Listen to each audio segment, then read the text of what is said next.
Alors, un exemple d'utilisation des enthalpies standards de formation pour calculer l'enthalpie standard d'une réaction.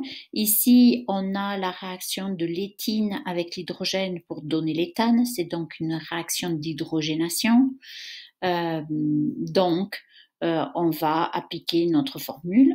L'enthalpie de cette réaction, dans les conditions standards, ça va être l'enthalpie de formation standard du produit ici, le coefficient est 1, donc voilà, et je dois soustraire maintenant l'enthalpie de formation des réactifs.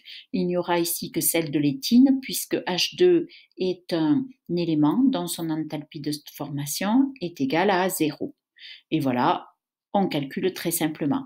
Alors on peut remarquer que puisqu'il y a une mole d'éthane fournie et une mole d'éthine utilisée comme réactif, donc en fait c'est une enthalpie de réaction qui est même molaire. Il manque le petit m ici. C'est une enthalpie molaire de réaction. Un deuxième exemple ici, c'est celui de la combustion du butane. Donc, j'ai équilibré l'équation avec un coefficient ici qui est une fraction.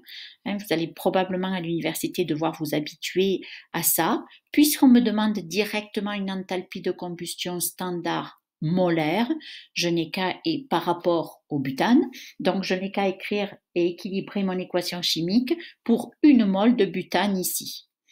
Et ensuite, vous appliquez la formule. Donc, 4 fois l'enthalpie de formation standard de CO2 plus 5 fois l'enthalpie standard de formation de H2O gazeux et moins l'enthalpie standard de formation de C4H10 puisque O2 est un élément dont son enthalpie standard de formation est égale à 0. Et ensuite, on calcule et on trouve directement le résultat. Donc, vous voyez, c'est une méthode qui est très simple. Encore une fois, vous n'avez pas à démontrer cette formule. Vous devez juste savoir et comprendre qu'elle vient de la loi de Hess.